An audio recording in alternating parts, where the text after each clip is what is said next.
tema kita memang di YouTube itu judulnya 2 kali saya rubah ya, karena memang tidak bisa rubah itu dalam arti itu subnya, seperti menjadi subnya ya, karena tema besarnya itu penderitaan melawan dunia, itu tidak bisa dijelaskan secara waktu satu sesi saja, sehingga di awal itu ya, ketika saya sampaikan 2 minggu lalu ya, judulnya saya ngomongnya penderitaan melawan dunia, di YouTube-nya ditulis mengapa dunia itu tempat penderitaan ya, karena memang saya mau jelaskan dulu gitu ya, kenapa kok kita menderita dan di dunia ini dan harus kita lawan gitu loh, intinya kan gitu nanti.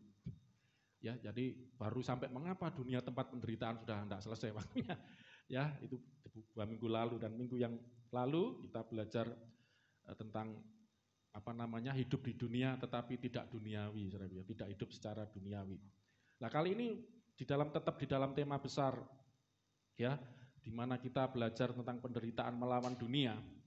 Kita akan kita sudah step-stepnya sudah kita lewati ya, di mana mengapa dunia tempat penderitaan, Anda sudah mengerti ya kenapa, karena kan secara sederhana ya, singkat ya, diulang singkat aja, yaitu karena dunia ini ya jatuh di bawah kuasa iblis. Dikuasai, iblis disebut penguasa dunia ya. Sebelumnya dikuasai manusia gitu saudaraku ya.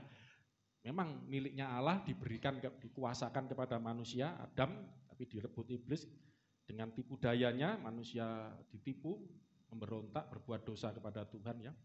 Dan akibat dosa itu ya, akibatnya dunia jatuh di bawah kuasa iblis, kira-kira begitu. Dan karena yang berkuasa iblis tidak lagi di dalam kuasa manusia yang dipercayakan oleh Tuhan, dunia yang sebelumnya indah, gitu ya, dunia yang sebelumnya itu diciptakan semua baik, jadi rusak, kira-kira gitu ya. Sehingga akibatnya dunia ini jadi tempat penderitaan.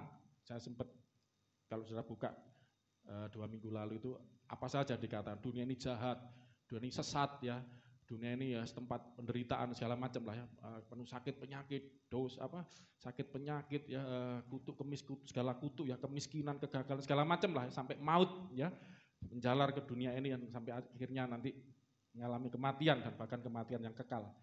Dan akibat inilah dunia ini jadi tempat penderitaan. Siapapun kita yang tinggal di dunia pasti akan menghadapi tantangan ya, karena dikatakan dunia atau tanah ini terkutuk ya karena kamu, Tuhan berkata kepada Adam ya. Jadi tanah ini jadi terkutuk karena manusia.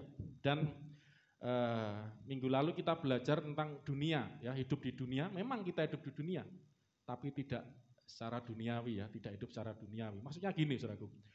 Ini seperti hukum timbal balik sebelum saya masuk ke sini ya. Nanti kita akan belajar hari ini, saudaraku ya, yaitu dunia melawan dunia membenci Allah, tetapi Allah mengasihi dunia. Itu luar biasa. Nanti isinya apa ya, lihat aja nanti. Tapi ini saya mau jelaskan dulu. Jadi ada seperti hubungan timbal balik. Dunia yang dulunya baik, dunia yang diciptakan sungguh amat sangat baik kata Tuhan ya. Waktu selesai diciptakan, diberikan kepada manusia, dan manusia yang memerintah dunia ini ya gagal menjalankan tugasnya ya. Adam yang pertama, makanya nanti Yesus datang sebagai Adam yang sejati, saya senang nyebutnya gitu, Adam yang sejati.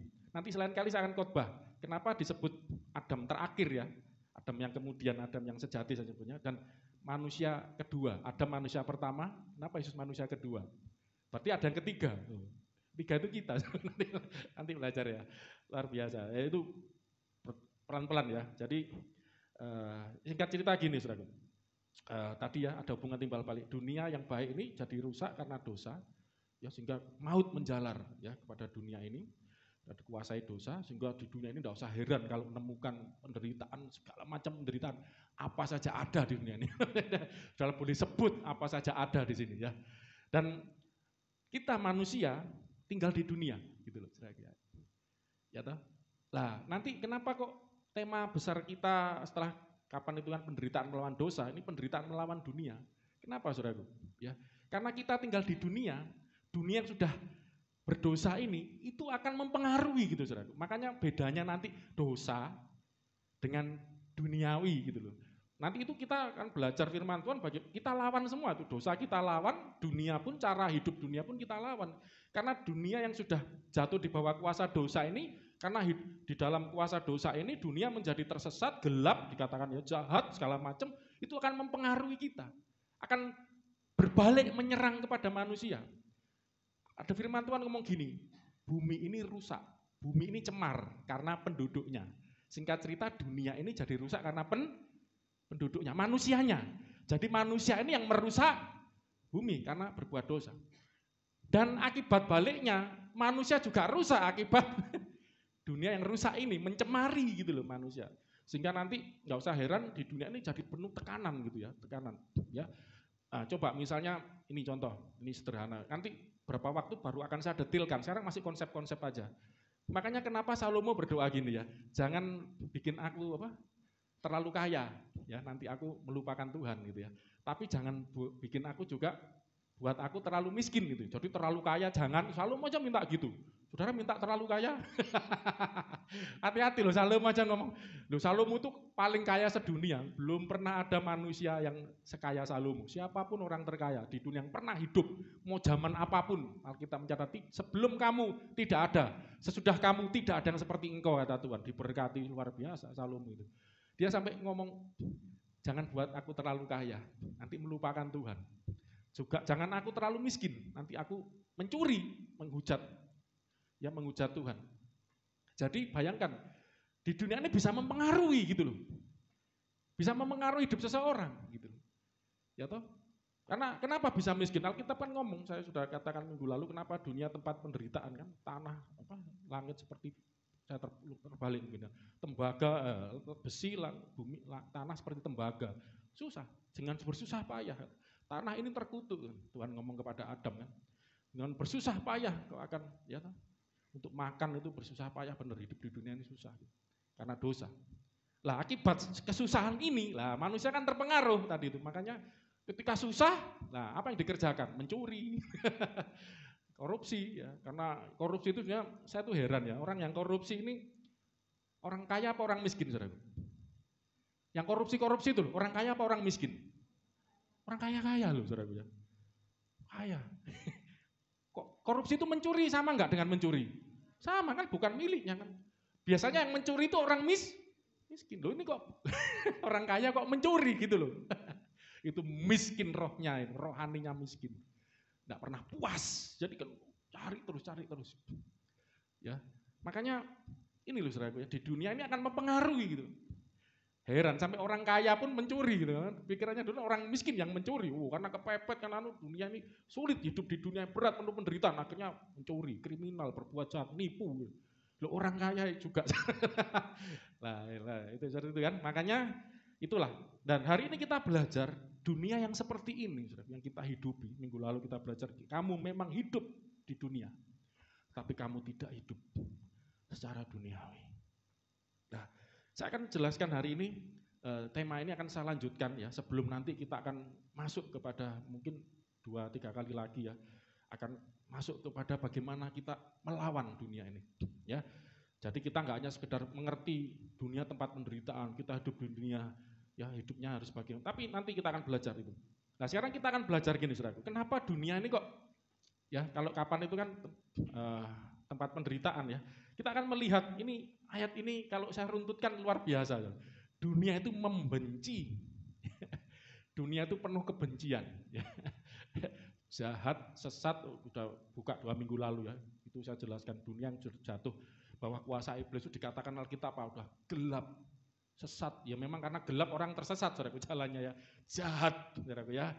Dan segala macam ya, penuh penderitaan. Kita akan lihat kenapa dunia ini yang sudah jatuh, bahwa kuasa dosa di kuasa iblis ini, kita akan tunjuk siapa saja yang dibenci dunia. Siapa saja yang dibenci dunia ya. Coba ayat ini sudah lihat. Yang pertama yang dibenci dunia itu Tuhan Yesus. Yohanes 1 ayat 10 dan 11, buka. Yohanes 1 ayat 10 dan 11. Nah, nanti kita lihat yang dibenci dunia ini siapa saja ya. Sebelum kita lihat nanti tentang penderitaan. Jadi ini cara konsep dulu ya, tentang penderitaan untuk melawan dunia. Ini harus ngerti dulu. Ya. Kenapa kok dunia harus kita lawan gitu loh saudaraku ya? Karena kan dunia itu ya tempat penderitaan, anak-anak Tuhan kan ya diberi kuasa ya untuk mengalahkan dunia yang penuh penderitaan ini. Tapi kita belajar dulu tempat penderitaan, segala macam. Sekarang ini dunia ini membenci. Yang dibenci siapa? Yang pertama Tuhan Yesus. Nanti kita akan lawan kebencian dunia ini, tapi luar biasa. Makanya judulnya itu luar biasa. Dunia membenci Allah, tetapi Allah mengasihi dunia, kan? Nanti ayat-ayatnya luar biasa nih. Coba ayat ini ya. Iya, Yesus ini. Itu baca dari ayat 1 nih, tapi kepanjangan ya. Iya ini yang dimaksud Tuhan Yesus, firman yang telah menjadi manusia, firman yang menjadikan segala sesuatu ada oleh firman, ya, firman Allah. Tidak segala sesuatu terjadi karena firman Allah. Dan di situ firman ini yang telah menjadikan segala sesuatu ini nanti dikatakan dia datang kepada dunia, ya. Ayat 10 dikatakan ia telah ada di dalam dunia dan dunia dijadikan apa, Saudaraku? Olehnya, ya. Tadi ayat 1 itu ayat 2 dan 3. Itu bagaimana firman itu yang menjadikan dunia. Tetapi lah ini dunia tidak mengenalnya. Ia datang kepada milik kepunyaannya, tetapi orang-orang kepunyaannya itu apa, Saudaraku? Tidak menerimanya, menolaknya. Ya. Kenapa menolak? Karena tidak menerima. Maaf, saya salah kalau membenci tadi. Mengenal dulu. Jadi saudara sering dengar istilah kan, tak kenal maka tak sayang. Saya kebablasan nih, terlalu semangat ya. Jadi sebelum dunia itu membenci, termasuk membenci Anda loh, nanti ayatnya ada itu. Makanya nggak usah heran di dunia ini, kok hidupku gini ya, bagi anak Tuhan itu nggak usah heran. Nah, tapi kenapa kok dunia membenci kita, bahkan nanti membenci Allah? Ini karena tidak kenal. Ya, jadi karena dunia tidak mengenal. Jadi yang pertama, dunia tidak mengenal Yesus. Dunia menolak Yesus. Udah tahu ya, sampai disalib itu kan bukti yang paling utama bagaimana dunia ini menolak. Ya, sehingga Yesus disalibkan. Makanya ada firman Tuhan ngomong dia ini batu yang dibuang ya oleh tukang bangunan, tetapi dijadikan Allah, dipilih Allah. Manusia membuang batu ini, ya, batu penjuru. Batu yang dibuang oleh manusia, ada ayat gitu, Saudaraku. Mungkin kalau kita nggak ngerti kisah Yesus bingung. Tapi setelah ngerti, setelah tahu Yesus ya, jadi ngerti. Batu yang dibuang manusia, ayat gitu. Ada batu yang dibuang oleh manusia, telah dipilih oleh Allah. Bayangin, bagi manusia enggak kanggo, enggak kepake. Ini apa ini? Ah, Yesus ini apa? Apa ini diselamatkan? Enggak kepake. Batu yang dibuang oleh manusia, tapi dipilih Allah untuk menjadi batu penjuru. Itu ayatnya ngomong gitu. Batu penjuru itu tempat batu untuk membangun sesuatu bangunan, menjadi pusat daripada bangunan. Jadi ini luar biasa ya. Dan ayat yang selanjutnya, siapa lagi yang tidak dikenal, ya, sehingga ditolak. Ya, jadi dunia ini menolak karena tidak mengenal Yesus. Yang kedua, ada lagi nih, Yohanes 14 ayat 7. Sehingga dari sinilah timbul dunia ini against us. Dunia ini melawan kita. Dan jadinya kita nanti, tadi sharing-sharing ya, sebelum mulai sama Joshua, sama juga ya. Yang satunya di dunia perkuliahan ya, satunya di dunia bisnis Mas juga ya. Saya di dunia persilatan tadi sharing-sharing. Kita ini merasa against the world gitu katanya. Wah, Joshua ini ngomongnya kan Inggris terus ini gitu. Against the world gitu ya, melawan dunia ini, kayaknya rasanya kita ini melawan dunia. Sesuai. Kenapa dunia ini melawan kita? Ya. Oh ya, ayat ini Saudara. Enggak usah heran, jangankan saudara, Tuhan aja dilawan gitu loh. Tuhan aja ditolak gitu loh ya. Luar biasa, apalagi anak-anaknya gitu ya. Coba Yohanes tadi berapa nih? 14 ayat 7. 17. Yohanes 14 ayat 17. Yang ditolak, yang tidak diterima, yang tidak dikenal, yaitu siapa?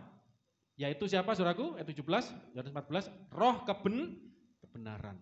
Dunia tidak dapat. Tuh, Saudaraku. Bukan tidak saja, tidak dapat, tidak mampu menerima dia. Dunia tidak bisa menerima Roh Kudus. Ini lebih dahsyat lagi. Makanya saya baru ngerti gini, saudara. Dosa menghujat, ada loh. Orang Kristen sampai hari ini pada pendeta ini masih diskusi ayat ini, saudara. Kalau menghujat anak manusia masih diampuni. Tapi kalau sudah menghujat Roh Kudus tidak ada pengampunan. Bayangin, saudara. Sehingga kalau saya menyimpulkan dosa itu ada dua, dosa yang bisa diampuni sama dosa yang tidak bisa diampuni. Ada ayatnya, kalau ada dosa yang tidak diampuni, saudara tidak perlu berdoa, tidak, percuma. Tapi kalau dosa yang diampuni, ada itu Yakobus ya, kita berdoa untuk orang-orang itu. Silakan, Petrus apa Yakobus itu. Bayangin saudara. Lah Roh Kudus itu roh kebenaran. Dunia tidak dapat menerima dia. Ya, makanya orang-orang yang Roh Kudus ini adalah rohnya Allah yang diberikan kepada manusia untuk memeteraikan. Ya, saudara, saya pernah, enggak apa-apa ini sedikit belajar Tritunggal sedikit aja, ya tentang Roh Kudus. Ya, jadi gini, saudaraku, saya pernah ngomong kepada Anda, tapi saya lihat rekamannya kurang jelas saya ngomong ya. Apa bedanya Roh Allah dan Allah itu adalah Roh dan Roh Allah. Apa bedanya itu? Saya pernah ngomong kan, beda di dalam ini saudara, pengertian ya, maksudnya sama sih gitu ya, kan satu hakikat, kita Allah Tritunggal. Cuman bedanya apa? Allah adalah roh, Allah itu roh ya. Jadi Allah adalah roh itu adalah menggambarkan wujudnya. Allah itu wujudnya apa saudaraku? Roh. Roh itu, saya kemarin sharing-sharing, santai dulu ya, jangan terlalu tegang ya, sama Chandra ini sambil kerja. Saya diajarin Tritunggal Allah itu malah bayangin macam-macam bentuknya Allah. Ya memang belajar terus, ya jangan dibayangin gitu. Nah gini, coba sederhana ya, Allah itu roh, Allah kita itu roh. Roh itu tidak bisa dilihat, ya tidak berwujud. Makanya roh itu ruah, bahasa Ibrani, bahasa Yunani pneuma, itu harafiahnya itu angin, udara, nafas, kan tidak kelihatan gitu saudara. Dan tidak berwujud. Dan yang lebih luar biasa lagi, bukan berarti Allah itu udara, angin, enggak, itu harafiahnya. Dan lebih luar biasa lagi, Allah itu karena roh, itulah bisa menjelaskan Allah itu tidak terbatas. Berapa besarnya Tuhan?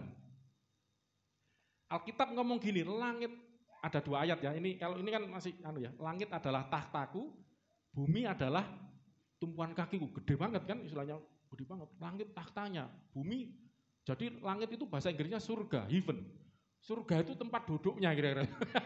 Itu baru tempat duduknya ya. Bumi itu ijaan kakinya gitu. Nah, tapi kalau itu kan masih gambaran kayak fisik ya. Ada lagi ayat ngomong gini, bahwa Allah itu memenuhi heaven, langit, surga, dan bumi. Berarti kan tidak terbatas gitu. Allah sudah tidak kelihatan, tidak berwujud, tidak terbatas gitu loh. Itu Allah, itu roh itu seperti itu.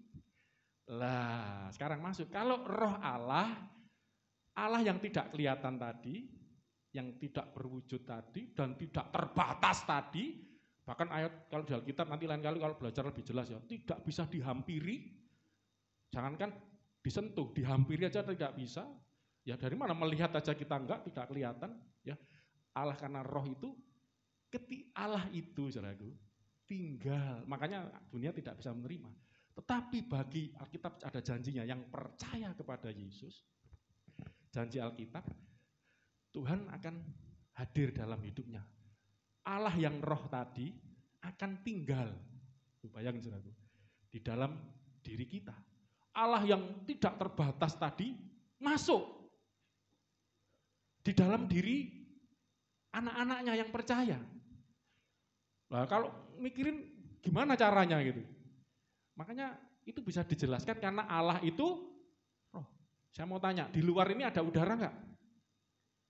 Ada udara enggak? Di dalam diri Anda ada udara enggak?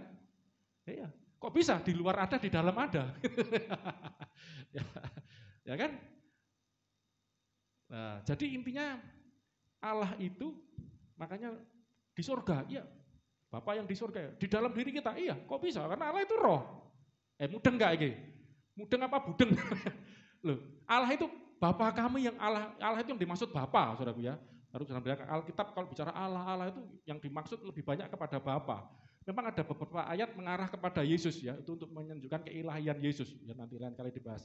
Jadi Allah itu yang dimaksud Bapa. Bagi kita hanya ada satu Allah saja, yaitu Bapa. 1 Korintus 8 ayat 6 ya.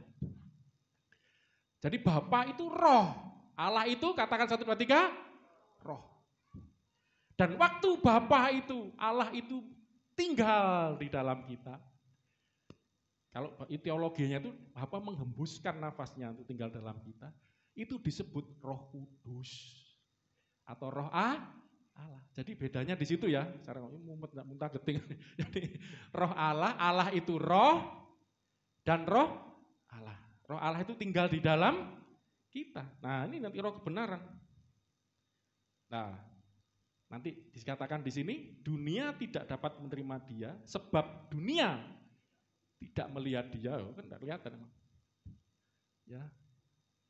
Dan dunia tidak mengenal dia. Ya, ini melengsing-melengsing dikit ya. Saya ini kan sering mengikuti debat, diskusi antar agama lah, kalau nggak disebut debat ya. Ini lagi muncul ya, ada beberapa orang tuh kayak siapa itu namanya Nandar apa itu ya, apologetnya Muslim ya segala macam. Dia ngomong ini yang dimaksud Muhammad ya, karena memang ayat ini di atasnya kan nanti aku akan mengirim penolong yang lain ya, akan mengutus yaitu roh kebenaran. Nah, itu jadi setelah Yesus tuh Nabi Muhammad gitu katanya beberapa apologet Muslim ya. Tapi kalau dipakai ayat ini kan enggak cocok. Muhammad kan kelihatan gitu loh, ini tidak kelihatan gitu. Ya, tidak melihat dia dan jadi ini beda. Bahkan ada ayatnya dan karena itu dunia tidak melihat dia ya dan tidak mengenal dia. Ya. Bagaimana bisa mengenal? Lihat aja tidak. Tetapi kamu mengenal dia. Kenapa kita mengenal dia? Wah, ini luar biasa, mengenal Roh Kudus, Roh kebenaran itu. Sebab apa, saudaraku? Roh Kudus itu, Roh Allah, Roh kebenaran itu menyertai kamu dan akan apa? Baca sama-sama 1 2 3. Diam di dalam kamu. Maaf kalau ini diterapkan ke Muhammad, ya enggak mungkin kan diam di dalam manusia, enggak mungkin. Ini roh gitu loh. Makanya ya itulah penafsiran ramai lucu ya. Karena namanya ya pakai bahasa sudah ada lucu ya tentang saya. Tapi di sinilah saudara, kita kembali kepada Roh Kudus ini, roh kebenaran. Dunia enggak bisa nerima. Kenapa? Dunia enggak lihat. Ya. Dan dunia tidak mengenal, tetapi kamu luar biasa. Saudara dan saya anak-anak Tuhan dikatakan kamu mengenal dia. Amin saudaraku. Saudara mengenal Roh Kudus. Saudara mengenal roh kebenaran. Saudara dan saya mengenal rohnya Allah. Amin. Yang tidak terbatas tadi. Yang tidak kelihatan, yang tidak terwujud lagi. Saudara mengenal dia. Karena dia menyertai kamu. Dan diam di dalam Anda dan saya. Ayo praktek iman nih sambil pegang dadanya. Roh Kudus di dalamku. 1 2 3. Pneumahagios. Atau lebih jelas, roh Allah di dalamku. 1 2 3. Roh Allah di dalam. Rohnya Allah. Oh gitu. Ya, rohnya Allah di dalamku. Wow. Rasa enggak saudara? Bisa ngomong gini kerenyang-kerenyang. Wah, terima kasih Tuhan ya. Roh Allah di dalamku ini luar biasa ya. Nah, dunia tidak mengenal. Oke, lanjut. Selain apa namanya? Dunia tidak mengenal Yesus sehingga menolak. Dunia juga tidak mengenal rohnya Allah ya sehingga menolak. Dan tidak dapat menerima, bahkan tidak usah nolak pun tidak bisa menerima karena tidak mengenal dan tidak melihat. Tidak melihat apalagi mengenal, tapi puji Tuhan kita mengenal dan dia tinggal di dalam kita. Itu yang luar biasa. Yohanes 17 ayat 25 yang ngeri lagi. Ini loh Bapa Allah sumber hidup itu enggak dikenal. Sang pencipta ini enggak dikenal, sang sumber ini. 1 2 3 ayat 25 ya. Ya, Bapa yang adil. Memang dunia tidak mengenal Engkau, memang. Kenapa? Tetapi aku, Yesus yang dimaksudnya, mengenal Engkau. Dan mereka ini tahu bahwa Engkaulah yang telah mengutus aku. Sehingga melalui Yesus ini yang mengenal Bapa. Jadi gini saudaraku, orang itu bisa mengenal Tuhan itu sesungguhnya ya kalau agama, bicara agama, itu melalui nabi-nabi. Nabi-nabi menerima wahyu, ya akhirnya muncullah kitab-kitab suci, kira-kira gitu. Dari situlah manusia mengenal Allah dari wahyu yang diterima para nabi, gitu loh kira-kira gitu. Lah, kalau kita, makanya kenapa di Ibrani 1 ayat 1, ya toh, pada zaman dahulu, ayat itu ngomong begitu ya, Allah berbicara kepada kita, kepada umat manusia, kepada nenek moyang kita, melalui para nabi. Nah itu cara Allah berbicara untuk memperkenalkan dirinya, menyatakan dirinya. Tetapi pada zaman akhir ini, itu Ibrani 1 ayat 1, harus hafal jemaat ya. Ya. Tapi pada zaman akhir ini Allah telah berbicara kepada kita melalui anaknya, perantaran anaknya. Ya, Makanya di sini katakan karena anaknya ini yang mengenal bapaknya. Saudara kalau misalnya ya Mbak Asih, wah saya ingin tahu Pastor Agung ini, kayak apa ini? Mbak Asih, Mas Yuke ini kan termasuk ya nabi saya. Ini pelayan apa namanya kan aktivis di gereja kan Mas Yuke ini deket, ini murid saya juga pemuritan. Nah Mbak Asih kalau pengen tahu saya, ya toh, itu lebih percaya ya Mas Yuke kan, percaya Mas Yuke enggak? Baik enggak? Maksudnya Mas Yuke ini baik enggak? Kan baik juga kan? Dekat sama Pak Agung enggak? Termasuk dekat kan ya? Wah, percaya enggak omongannya Mas Yuke? Yuk, kok menteleng aja? Percaya kan? Enggak usah takut salah, tegang Mbak Asih. Kok malah tegang? Percaya kan? Oh baik, salah, enggak apa-apa. Tapi Joshua ini anak saya. Ini anak saya kan. Nah ketika Joshua ngomong, nah, Mbak Asih percaya Mas Yuke, tapi lebih percaya mana? Ketika Joshua cerita tentang yang pengen Mbak Asih tahu tentang saya. Mas Yuke, murid saya, ya toh, yang jadi murid saya di sini, atau Joshua, anak saya, yang setiap hari tinggal bersama saya. Joshua kan sebagai anak. Makanya ayat itu ngomong, Ibrani 1 ayat 1, pada zaman dulu Tuhan bicara melalui para nabi. Tetapi sekarang, zaman akhir, karena sudah mau di akhir, Tuhan mau lebih jelas lagi. Enggak salah para nabi dulu, jangan keliru loh ya. Tapi ini lebih jelas lagi. Makanya dikatakan dunia tidak mengenal engkau. Aku, Yesus sebagai anak Allah, mengenal engkau. Ya. Jadi melalui Yesus ini kita jadi kenal Bapa gitu loh. Ya kan? Makanya kalau saudara mau tahu Allah lebih dekat lagi, jangan berhenti cuma pada nabi-nabinya saja gitu loh. Ya itu enggak salah, tapi ada yang lebih jelas, yaitu anaknya. Siapa sih anaknya itu? Oh, kadang-kadang Bapak kok punya anak? Ya emang Yesus, anaknya itu yang dimaksud adalah firman-Nya. Ini kemarin bagus saya dengar-dengar ya kan belajar-belajar ya dari ortodoks segala macam. Kenapa kok firman itu anak? Karena firman yang gini, anak itu apa saudaraku? Sesuatu yang keluar dari orang tuanya kan kira-kira gitu ya. Tak keluar biasa ini Alkitab tidak pernah menyebut kan ada Allah Bapa, Allah Anak. Ada enggak Allah Ibu? Enggak ada. Dan Alkitab menyatakan anak ini Yohanes 8 ayat 42. Anak itu keluar bukan dari ibu. Aku keluar dari Bapa, kata Yesus gitu ya. Makanya ini yang dimaksud, ini kan dasar. Berarti yang dimaksud anak Allah ini bukan kelahiran seperti manusia, lahir dari ibunya gitu loh. Coba cari di Alkitab, ada Allah Bapa, Allah Anak, Allah Ibu. Enggak ada, Allah Bapa, Allah Anak, Allah Roh Kudus. Saya jelaskan tadi, Roh Kudus itu kan enggak ada hubungan dengan ibu-ibu apa itu enggak ada. Jadi Yesus itu disebut anak Allah karena keluar. Dan keluarnya dari Bapa. Dan Alkitab mencatat sejarah Alkitab. Yang keluar dari Bapa itu selain roh tadi ya, untuk tinggal dalam kita, firman. Nah makanya kenapa firman itu disebut anak Allah. Katakan sama-sama, 1, 2, 3. Firman Allah, 1, 2, 3, adalah anak Allah. Atau dibalik, anak Allah adalah siapa? Firman Allah. Yohanes 1 ayat 14. Firman itu jadi manusia dan disebut sebagai kira-kira gitu lengkapnya anak Allah, anak tunggal Bapa. Ya, puji Tuhan. Nah, jadi firman ini yang membuat kita mengenal kenapa kok anak itu ini bicara hubungan ya. Tadi selain bicara hubungan karena anak itu lebih dekat sama bapaknya sehingga ngerti siapa seperti apa Bapa itu, seperti apa Allah itu, dan anak itu firman. Ya, Anda bisa mengerti Allah melalui firman gitu loh. Kalau biasanya firman melalui nabi diwahyukan, ini firman jadi manusia dari daging ngomong sendiri. Makanya bedanya para nabi sama Tuhan Yesus anak Allah itu gini. Kalau para nabi selalu begini, demikianlah firman Tuhan. Allah berfirman kepadaku. Tapi Yesus tidak pernah gitu.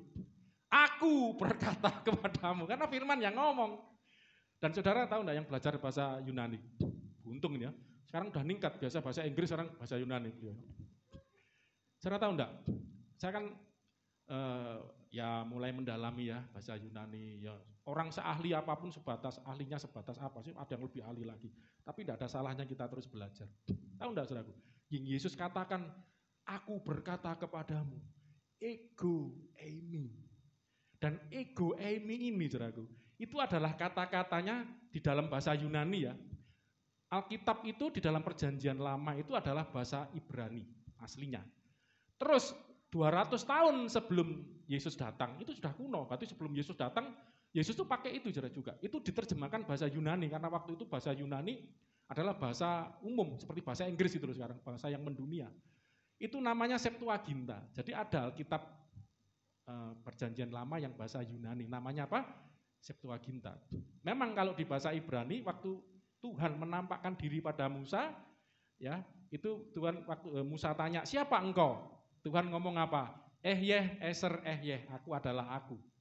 Nah, diterjemahkan dalam bahasa Yunani. Ego eimi. Waktu Musa tanya, siapa engkau Tuhan? Dia ngomong, ego eimi. Dan Yesus waktu ngomong sama orang-orang waktu itu, orang Yahudi, makanya mereka ngamuk-ngamuk kalau Yesus ngomong kan. Ego eimi, selalu ngomong ego eimi, aku berkata kepadamu, aku adalah ego eimi. Itu Yesus itu beda makanya dengan para nabi. Tidak seperti nabi-nabi yang lain ya. Amin saudaraku. Biar Anda ngerti bahasa Yunani pun di dalam bahasa aslinya pun seperti itu ya. Dan makanya melalui Yesus inilah firman yang jadi manusia. Kita bisa kenal, oh seperti apa Allah itu. Ya, seperti Anda dikenal melalui omongan kata-kata Anda. Ketika Anda memperkenalkan diri, Anda ngomong, oh kita jadi ngerti, oh Anda itu seperti ini ya. Jadi firman itu adalah yang membuat kita mengenal pribadinya. Ya, oke. Dan dunia tidak mengenal, makanya Yesus saja tidak dikenal, firman aja nggak dikenal, ditolak. Apalagi yang punya firman gitu loh ya, yang berfirman yaitu Bapa. Puji Tuhan. Terus akibat ini ada lagi. Kenapa dunia tidak mengenal Allah? Jadi kalau disimpulkan, dunia ini tidak mengenal Yesus, tidak mengenal Roh Kudus. Berarti dunia juga tidak mengenal Bapa. Berarti dunia tidak mengenal Allah. Coba baca ini. 1 Korintus 1 ayat 12. 1 Korintus 1 ayat 21. 1 Korintus 1 ayat 21. Saya kok tertarik ngajarin Tritunggal lagi lah. Sedikit ya. Istri saya, kamu kok lama nggak ngajarin Tritunggal ya? Sedikit-sedikit saya masukin ya. Soalnya kalau tiap ngajarin Tritunggal, saya lihat sering mesti matanya ke atas terus gini ya. Ngerti enggak ya? Terlalu berat. Tapi sekarang matanya lurus ya. Gini saudaraku. Nah, sedikit tentang firman tadi. Ada ayat kan Yohanes 1 ayat 1 ya. Pada mulanya adalah firman. Firman itu bersama. Ini jadi kesatuan Allah itu, kemarin sharing-sharing ya, banyak yang kadang keliru memahami. Tidak apa-apa, apalagi Chandra, kamu sekarang harus ngerti loh ya. Jadi Allah itu jangan digambarkan bahasa Jawa berjejeran, berdampingan satu. Makanya kadang-kadang saya itu kurang setuju ya, dilukis-lukis apa itu.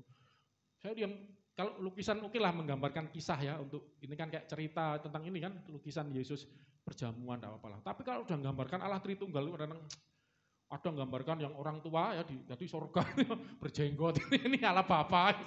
Saya tuh ini kurang aja, apa yang ini bikin kacau ini.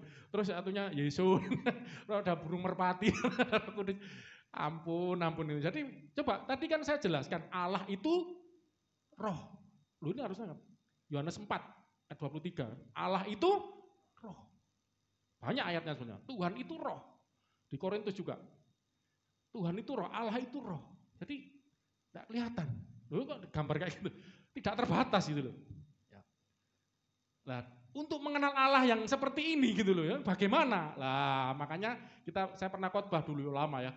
Ono swara ya Sri apa lan? Gak ono rupa.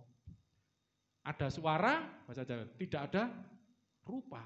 Suara saja yang kamu dengar, rupa tidak kamu lihat. Loh, itu Allah itu seperti itu.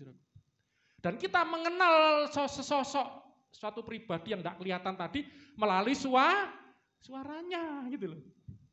Jelas ya, makanya kenapa kita bisa mengenal Allah melalui Yesus. Karena Yesus itu adalah firman Allah. Gitu loh. Jadi jangan digambar-gambarin ya, jangan digambarin. Nanti tersesat, nanti pelukis. Jadi Allah Bapa itu ada orang tua jenggoten gitu. Apalagi ada ayat ya yang lanjut usianya itu. Itu ternyata terjemahannya ya memang kan itu bahasa puitis. Banyak Alkitab ini memang bahasa puitis dan ya seperti ini misalnya. Anak tunggal yang di pangkuan Bapa. Itu saudara kan panjang ya, di pangkuan Bapa. Saudara tahu enggak bahasa Yunaninya? Kolpos. Ya, saya belajar itu. Kolpos. Apalagi cari Google agak ngaco dikit. Kolpos itu artinya ini anunya wanita, rahim. Jadi anak tunggal yang di pangkuan Bapa. Jadi anak itu di dalamnya Bapa, rahim.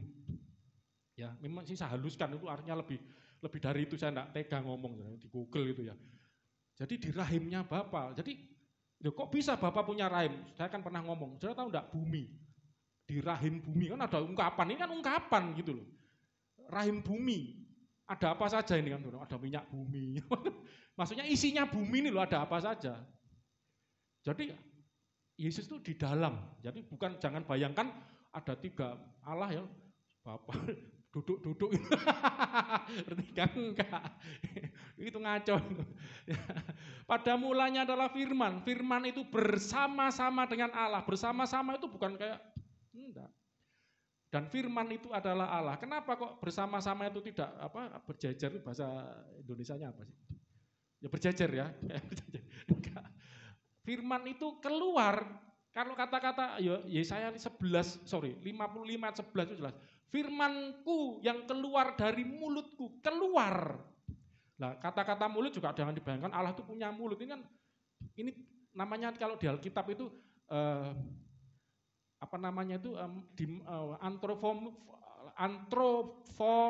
antroposformisme. Jadi dimanusiakan gitu loh bahasanya, karena ngomong sama manusia, antroposformisme. Dari antropos dan formisme. Form itu bentuk. Ya, lidah saya. Jadi itu jadi jangan bayangkan Allah punya mulut gitu. Allah itu roh enggak berwujud. Telingaku enggak kurang panjang mendengar, tanganku. Allah punya tangan, itu bahasa apa saudaraku? Kiasan gitu loh ya. Memang kalau setelah jadi Yesus ya waktu menjelma jadi manusia ya kelihatan tangan kaki. Jangan bayangkan Allah itu seperti manusia waktu Yesus jadi manusia, ini kan fisiknya. Jadi jangan keliru ya. Makanya waktu dikatakan firman yang keluar dari mulutku, keluar. Yesus ngomong, aku keluar dari Bapa. Saya mau tanya, sesuatu yang keluar berarti sebelumnya di mana? Di dalam, gitu loh. Jadi Allah Tritunggal itu kesatuannya itu adalah di dalam. Terus Yohanes 8 ayat 42, aku keluar dari Bapa. Terus Yohanes 15 ayat berapa itu? Roh Kudus juga, roh kebenaran yang keluar. Kalau misalnya pasal 14 ini juga yang ayatnya tapi 20-an gitu ya. Keluar dari Bapa. Jadi sebelumnya di dalam. Jadi di dalamnya Allah itu yang enggak kelihatan, di dalamnya itu ada firman, ada roh. Ya, Roh Kudus yang didirikan pada kita itu tadi saudara ya. Nah, firman ini saya jelasin ini saudara. Dan ayat ini ngomong gini, pada mulanya firman itu bersama-sama dengan Allah, perhatikan. Dan firman itu adalah Allah. Kadang orang bertanya, firman kok Allah? Itu ada kalau di diskusi itu lucu saudara. Matius bersama-sama Markus. Pada mulanya ada Matius. Matius bersama-sama Markus. Matius adalah Markus. Loh, gak cocok. Itu kan manusia disamakan saudara ya. Enggak, Allah itu bukan seperti itu. Contohnya begini. Sini kemarin dapat ilustrasi kok bagus. Ketika saya cari Mas Yuga, telepon Mas Yuga misalnya. Halo, yang terima ibunya. Ya toh. Bu, salam Bu, selamat pagi. Oh iya Pak, siapa nih Pak Agung? Oh iya Pak Agung, saya cari Mas Yuga Bu. Oh iya ada. Ya saya panggilkan. Akhirnya ditutup dulu teleponnya, cari Mas Yuga. Mas Yuga waktu ditemui, ibunya kan ngomong gini, yuk dicari. Cari siapa? Ngomong apa? Pak Agung. Padahal waktu itu yang didengar ibunya ini siapa? Suara saya. Berarti suara itu juga mewakili, suara itu juga berbicara orangnya, pribadinya. Makanya firman itu adalah Allah. Karena firman itu ngomong, keluar dari Allah, ya itu adalah Allah. Waktu suara saya keluar, ibunya Mas Yuga yang ditemui siapa? Yang didengarkan siapa? Suara saya nggak di situ. Tapi waktu ngomong sama Mas Yuga, dicari siapa? Siapa itu Bu? Pak Agung itu, padahal suara saya. Amin saudaraku, firman itu adalah Allah. Gitu ya, panjang ya, sekarang. Soal gara-gara, kamu kok lama enggak bicara Tritunggal, kapok kon ya. Ditantang ya. Ini belum dibaca ya, 1 Korintus 1:21, lain kali nanti dalam. Oleh karena dunia, 1, 2, 3, dalam hikmat Allah, tidak mengenal Allah. Jadi dunia ini tidak mengenal Allah, menurut kacamatanya Allah, kira-kira begitu. Loh karena gini saudara kalau tanya orang-orang di dunia ini, mereka akan ngomong, saya kenal Allah, saya mengenal Tuhan, saya mengenal Tuhan.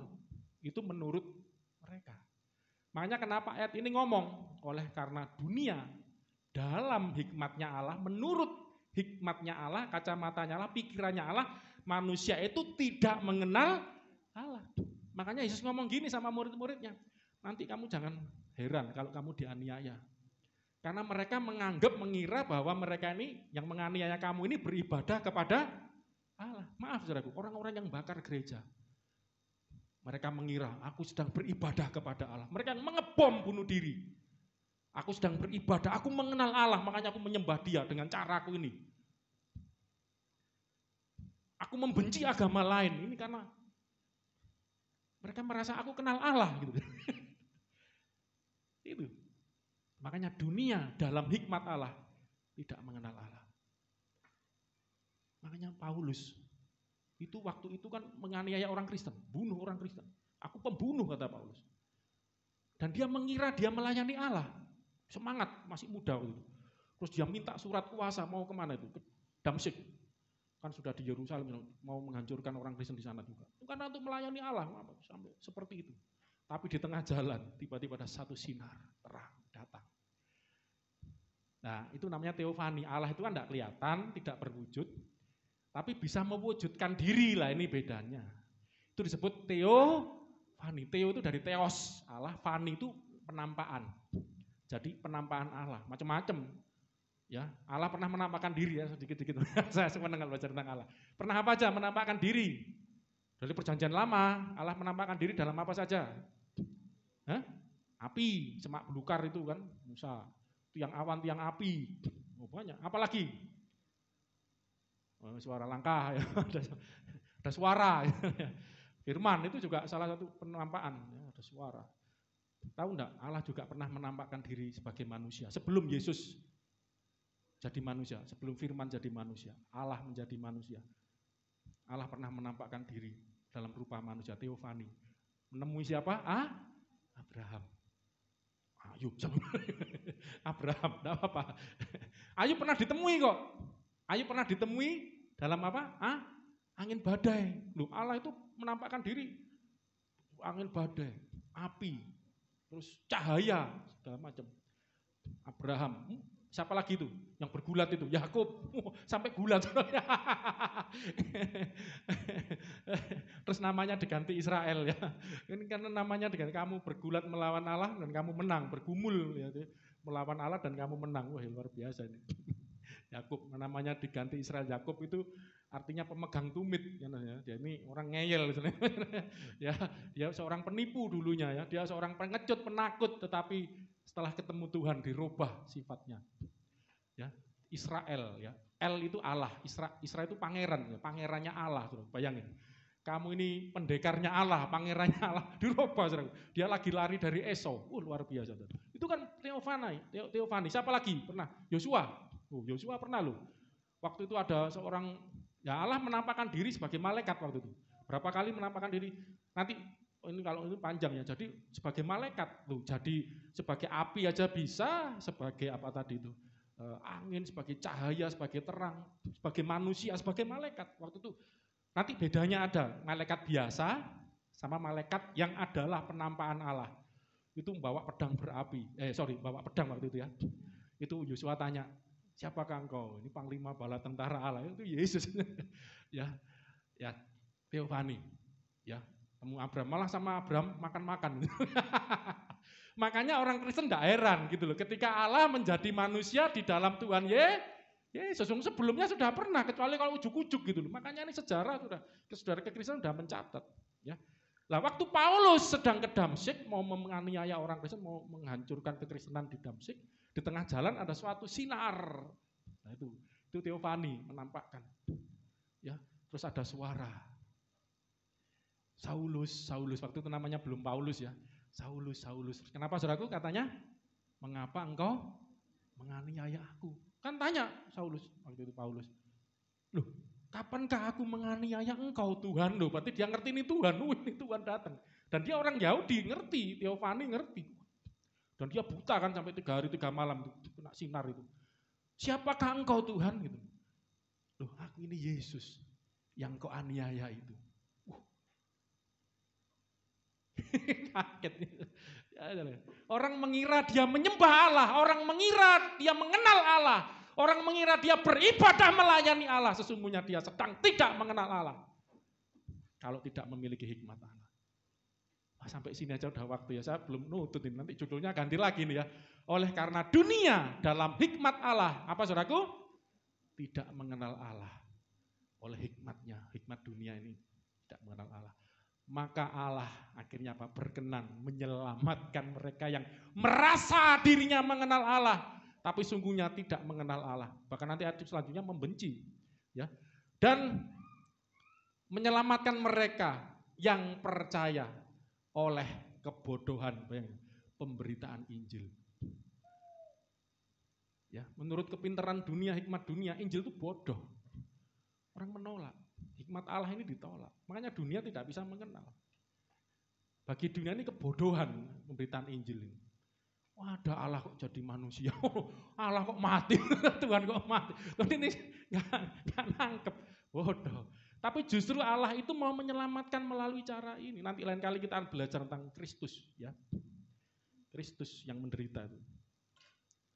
Itu luar biasa, itu kunci keselamatan kita. Tapi dari sinilah ya, dunia tidak mengenal karena mereka menolak Injil. Dan akhirnya 1 Yohanes 3 ayat 1. 1 Yohanes 3 ayat 1. Lihatlah betapa besarnya kasih yang dikaruniakan Bapa kepada kita. Jadi kita ini kenapa mengenal Allah? Karena Allah itu Bapak kita. Dan bagaimana kita bisa memanggil Allah itu Bapak? Karena Yesus ngajarin kita. Dan kita percaya pada Yesus, anaknya itu, kamu anaknya loh, itu Bapakmu di surga loh. Anaknya itu kan firman yang keluar dari Allah jadi manusia, ngajarin kita.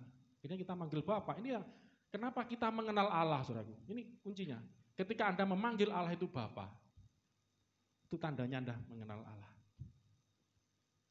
Dan mengenal ya secara intim dekat. Tadi kita nyanyi kan, Bapa engkau mengenalku. Bukan aja kita mengenal Allah, Bapa itu mengenal kita. Jangan kecelik saudara, misalnya nanti banyak orang mengira aku mengenal Tuhan, Tuhan ngomong, siapa kamu? Enggak kenal gitu ya. Tapi puji Tuhan, kita bukan hanya mengenal Bapa, Bapa juga mengenal kita. Nanti kita akan belajar itu lain kali ya. Coba, lihatlah betapa besarnya kasih yang dikaruniakan Bapa kepada kita, sehingga kita disebut, saudaraku apa? Saudaraku anak-anak Allah. Kita manggil Bapak kan, ya. Yang di sini yang manggil saya Papa, cuman Joshua, anaknya kan 1 ya. Mas juga Pak, beda ya, Pak kan Sir gitu. Bahasa Inggrisnya kan Sir, kalau ini Dad gitu ya. Dulu Sri manggil saya Daddy, oh iya. Wong Amerika ya. Manggil saya Papa, berarti dia anak saya. Karena Anda manggil Allah itu Bapak. Dan memang sehingga kita disebut anak-anak Allah, ini karunia yang besar dari Bapa di surga. Allah Bapa buat kita. Sehingga kita disebut 1 Yohanes 3:1 ya, anak-anak Allah. Dan 1, 2, 3, memang, lah ini penting saudara. Memang kita adalah anak-anak Allah, memang gitu loh. Memang gitu. Kita enggak cuma asal nyebut, kita enggak cuma ngomong mengenal tapi enggak kenal, mengenal. Memang. Amin saudaraku. Ya, memang gitu, enggak usah ragu-ragu. Makanya kita nyanyi, ya Aba, Bapa, aku memang anakmu. Puji Tuhan, ya. Nah, karena itulah 1, 2, 3, karena itu dunia tidak mengenal kita. Sebab dunia juga tidak mengenal dia ini siapa? Bapak. Bapak enggak dikenal. Kita anak-anaknya juga enggak dikenal. Ya. Jadi inilah tadi dunia tidak mengenal Yesus. Dunia tidak mengenal roh Allah. Dunia tidak mengenal Allah atau Bapa. Dunia tidak mengenal kita juga. Ya, karena dunia tidak mengenal Allah. Karena waktu ya terakhir Yohanes 15 ayat 18. Ini aja sampai di sini aja. Jikalau ini judulnya harus diganti nih kayaknya. Dunia tidak mengenal Allah gitu aja. Ini saya dikritik ibu saya kan dengerin khotbah. Kok ini kalau kakek guyon. Ya memang saya ini apa? Kalau terlalu tegang itu nanti ya apa saudara ya. Saya pengen rileks lah ya, ngomong kayak ngobrol sama Ada lah. Ya enggak apa-apa. Kalau ngejar topik itu bisa saya nanti Anda strip telu nanti pikir saya. Saya juga enggak mau tegang juga, saya mau santai. Oke lah. Ya. Yohanes 15 ayat 18. Jikalau dunia membenci kamu. Ya, tadi Joshua sharing-sharing ya, ngerasakan ya apa dunia itu membenci kita. Dunia itu apa saudara? Lingkungan kita hidup. Dunia sudah rusak, tercemar nih, dikuasai iblis ini. Nanti lebih jelas, nanti kita akan waktu belajar mengalahkan dunia, nanti sudah akan tahu kenapa kok gini-gini. Kok dunia katanya kuasanya pilihnya Tuhan ini lah, nantilah ada, makanya ada peperangan rohani. Nanti tidak bisa dibahas di sini, terlalu panjang. Tapi saya mau Anda ngerti ini, jikalau dunia benci Anda, melawan Anda, tidak kenal Anda, menolak Anda tertolak di dunia ini. Banyak orang bunuh diri, minggu lalu kan bicara bunuh diri, ya sempat nyinggung tentang bunuh diri. Orang merasa tertolak, maaf yang sekolah, karena dia tertolak, aku gak pinter, gak bisa. Kemarin pikir saya mau menghibur Kia sama Huse ya, kamu jangan stres sekolah ya, gini-gini. Sering ngomong, itu malah nggak pernah stres pastor. Nah, kenapa? Nggak pernah belajar, nggak pernah ngurus itu. Ya. Ini malah luar biasa. Pikir saya takutnya kan stres gitu loh, karena sekolah kan mungkin situasinya seperti ini, malah nggak ngurus itu. Ya wis lah. Banyak orang ini gini, kenapa maaf ya? Itu bunuh diri kan karena tertolak. Dia merasa aku bukan bagian dari anak sekolahan. Sekolah ini berat. Kalau ini pelampiasannya bunuh diri saking stres, ini pelampiasannya malas, susah nggak ngurus lah. Berat amat ngurusi sekolah. Ya saya pernah sekolah lah. Ya ini jangan ditiru sing eleknya ya. Terus terang saya kimia 4 ya. Fisika 5. Matematika 6 segala yang jelas lah. Kadang-kadang sistem pendidikan kita menganggap orang yang itunya jelek goblok gitu ya. Padahal pinter tuh ukurannya enggak dari situ. Coba bayangkan matematika 10, kimia 10, IPA 10, agama 3 gitu. Enggak ngerti apa-apa. Pendidikan dulu zaman saya ada PMP, pendidikan moral Pancasila. Ya memang itu cuma teori aja sih sayangnya ya. Sekarang ada nilai kelakuan minus. Saya bersyukur ya, ternyata jelek-jelek gitu, saya baru sadar ketika lihat rapot. Ya dulu kan pikirannya pokoknya pinter tuh harus yang matematika. Saya lihat bahasa, wah luar biasa bahasa Indonesia 8 lah lumayan. Bahasa Inggris ya 8-an gitu. Bahasa sejarah itu saya malah 9. Saya pernah cerita kalau tentang waktu iseng saya cerita sejarah. Joshua enggak berapa nguasa, saya cerita sejarah dunia. Kok bisa? Ternyata saya waktu lihat rapot sejarah 9. Ternyata saya goblok di bidang ini. Coba Kia Huse, kamu yang nilai 9 atau 10 apa? Enggak ada pastor, wah kebangetan kamu ya. Tak keroi loh. Mesti ada yang lebih bagus lah, walaupun enggak 97 lah. Jadi jangan minder itu, kamu matematika jelek. Akhirnya tertolak kan, karena kamu enggak pinter matematika, kamu goblok. Wah, karena dunia ini punya hikmatnya sendiri. Akhirnya tertekan, aku goblok. Oh enggak. Engkau anak-anaknya Bapa di surga, amin. Engkau pinter, enggak goblok, engkau pinter. Ada bidang tertentu, sudahlah. Loh saya ini lihat rapot saya, makanya anak saya dorong, belajar yang pinter, rajin. Pernah dia nantang saya, lihat rapotnya, enggak terima dia. Karena saya dorong belajar, saya malu dong, tak tunjukkan nanti loh Papa sendiri aja enggak pinter. Karena ukurannya itu, sejarah 9. 9. Yang SMA itu apa namanya? Ijazah itu ya. 9. Sejarah aja lainnya 3, 4, 4 jelek-jelek itu ya, enggak karu-karuan. Enggak apa-apa. Ya, jadi karena akhirnya tertolak kan gitu. Dunia ini menolak kita. Dan sepertinya kan dunia membenci kita karena kita dianggap minoritas mungkin. Kita dianggap enggak pinter mungkin, kita dianggap enggak cakep mungkin. Lagu apa itu? Bapak itu menerima kita. Saya tadi mau nyanyi itu lali. Yang Jeffrey Sandra itu engkau tidak Bapak nantinya kalau ingat ya. Itu ya. Jadi dunia itu melihat kita menilai kita ini yang kelihatan, gantengnya kita, pinternya kita, prestasi kita, penampilan kita, performance kita, itu hikmat dunia. Dan mereka tidak dapatkan pada kita mungkin.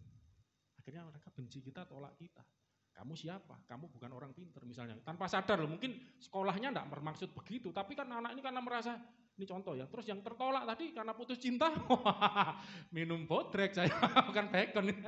Itu kan merasa tertolak, dunia ini membenci aku loh, padahal yang benci cuma satu orang aja seluruh dunia seolah-olah. Ini hikmat dunia itu seperti itu. Jadi kalau saudara dibenci dunia, ingatlah bahwa dunia telah lebih dulu membenci aku, kata Tuhan Yesus. Dan Anda jadi anak-anaknya Bapa di surga, tidak usah takut. Ya memang belum selesai katanya. Ini pasti dunia membenci Allah. Nanti sebenarnya ada lanjutannya, tetapi Allah mengasihi dunia ini. Nah itu minggu depan kayaknya. Kita melawan kebencian tidak dengan kebencian, tapi melawan dengan kasih. Makanya nanti minggu depan ya, saya baru ngerti lebih dalam ya. Ternyata kenapa Yesus ngomong, dia tidak cuma sekedar ngomong, love your enemy, kasih musuh-musuhmu. Kasih orang yang menganiaya kamu, kasih orang yang membenci kamu. Itu caranya, hikmatnya Allah itu begitu. Ya, kasih mereka, kalau lapar kasih makan, telanjang kasih pakaian, kalau haus kasih minum. Kalau tidak punya tempat tinggal kasih tumpangan. Ya, kita suruh mengasihi. Makanya firman Tuhan ngomong, karena begitu besar kasih Allah akan dunia ini, sehingga dia mengaruniakan untuk menyelamatkan. Jadi lucu saudara, ya, dunia ini membenci Allah, tetapi Allah justru mengasihi. Makanya Yesus ngajar, ini roh kasih ini diberikan pada kita. Kasih musuhmu. Dunia boleh benci kamu. Dunia boleh tidak suka sama kamu. Tapi kamu tidak diciptakan, tidak dipanggil untuk membenci dunia, tapi untuk mengasihi. Seperti Bapa mengasihi dunia ini. Minggu depan kita lanjutkan. Mari kita berdoa sama-sama. Paling tidak hari ini Anda ngerti bahwa Anda punya musuh. Dan musuh itu tidak dilawan ya, dengan kekerasan, dengan pedang, dengan kasih. Ya, oke. Haleluya. Belum ingat lagunya tadi. Bapak,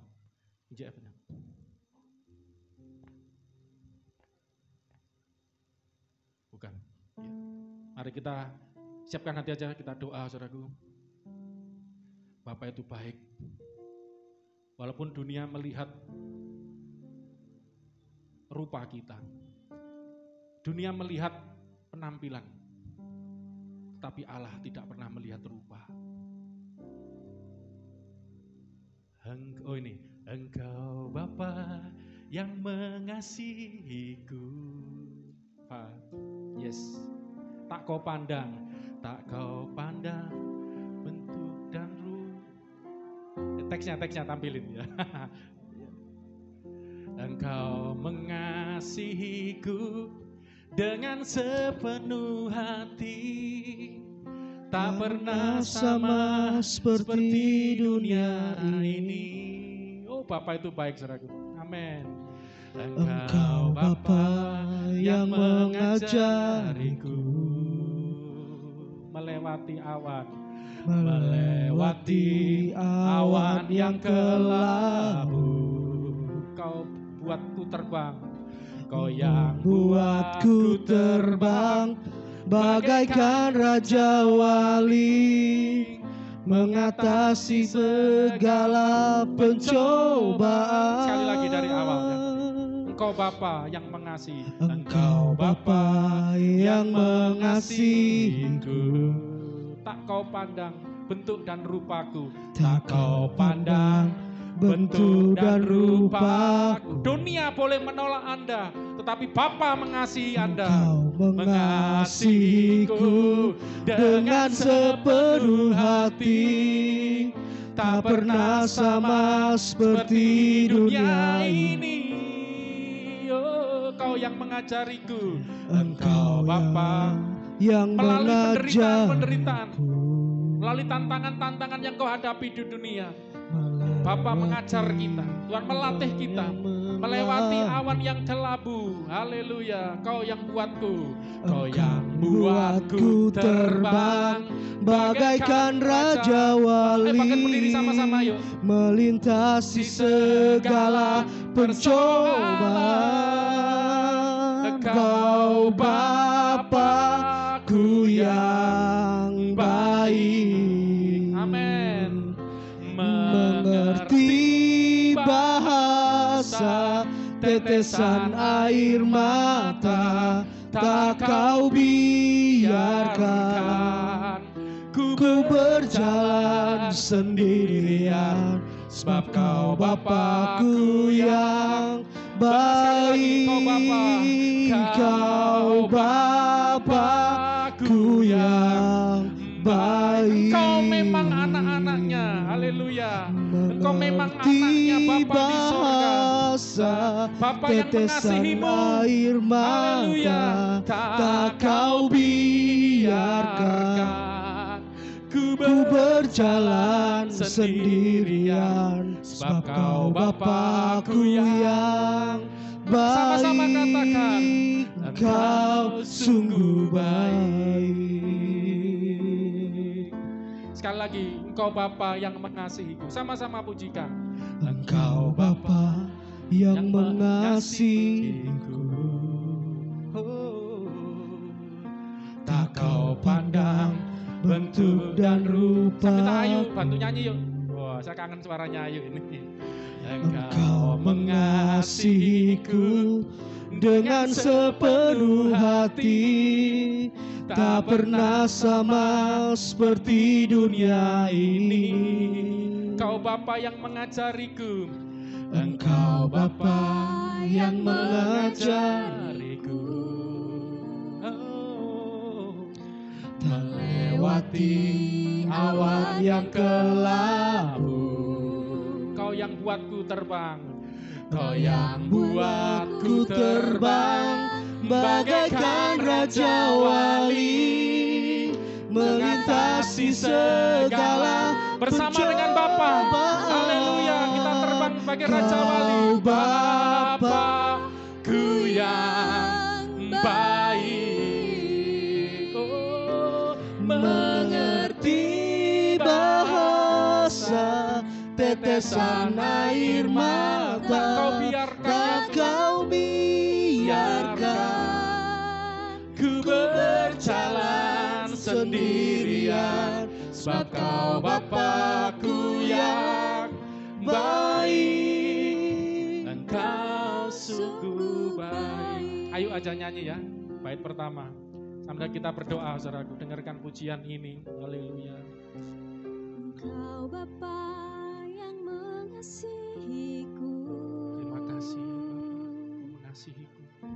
Tak Kau pandang bentuk dan rupaku. Terima kasih ya Bapa. Engkau mengasihiku dengan sepenuh hati. Terima kasih. Tak pernah sama seperti dunia ini. Terima kasih ya Abah. Engkau Bapa yang mengajariku. Melewati awan yang kelabu. seperti Raja Wali melintasi badai hidup. Kau membuatku terbang bagaikan Raja Wali, menghadapi Mari segala sama-sama saudara. Kita berkata Engkau Bapa yang baik. Kau Bapa Bapakku yang baik.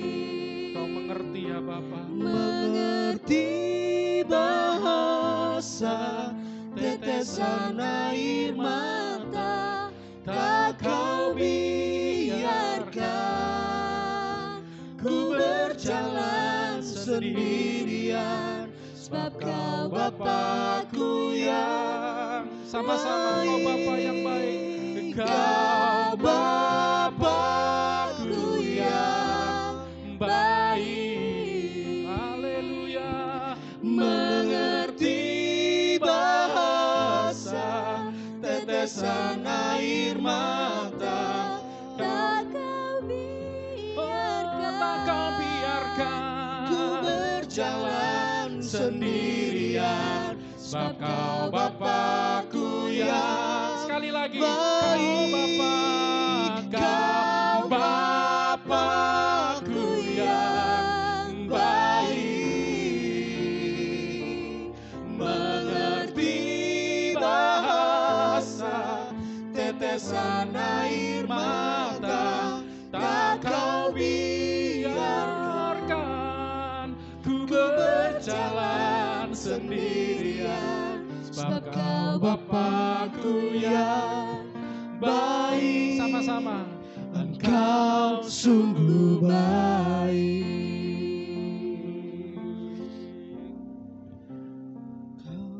Lihatlah betapa besarnya Bapakku yang kasih yang dikaruniakan Bapa kepada kita, saudara-saudaraku.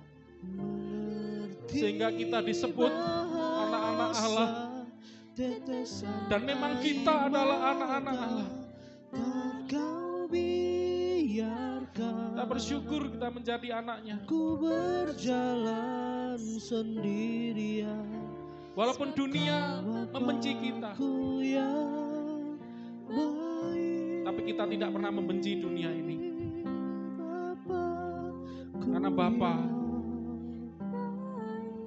Bapa kita mengasihi dunia ini. Amin, amin. Jangan hidup dalam kebencian.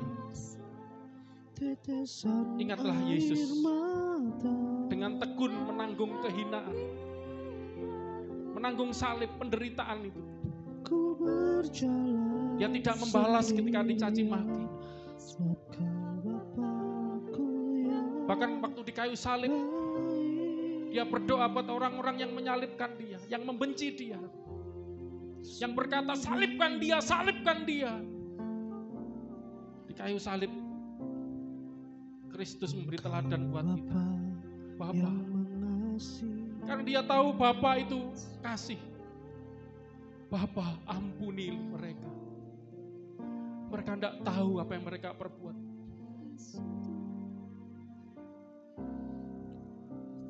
Yesus mengajar kita umatnya.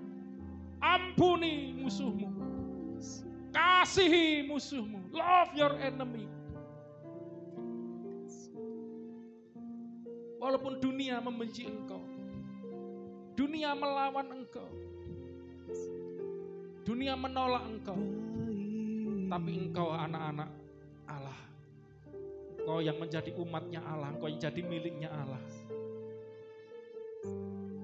Bapa yang mengasihimu, yang menerimamu menjadi anaknya, mengangkatmu menjadi anak, tidak menolak engkau. Bapa juga mau supaya engkau mengasihi seperti dia mengasihi. Amin Tuhan, amin. Hiduplah dalam kasih, saudara. Ya Tuhan. Dunia boleh benci kita, tapi kita jangan benci. Kita mengasihi.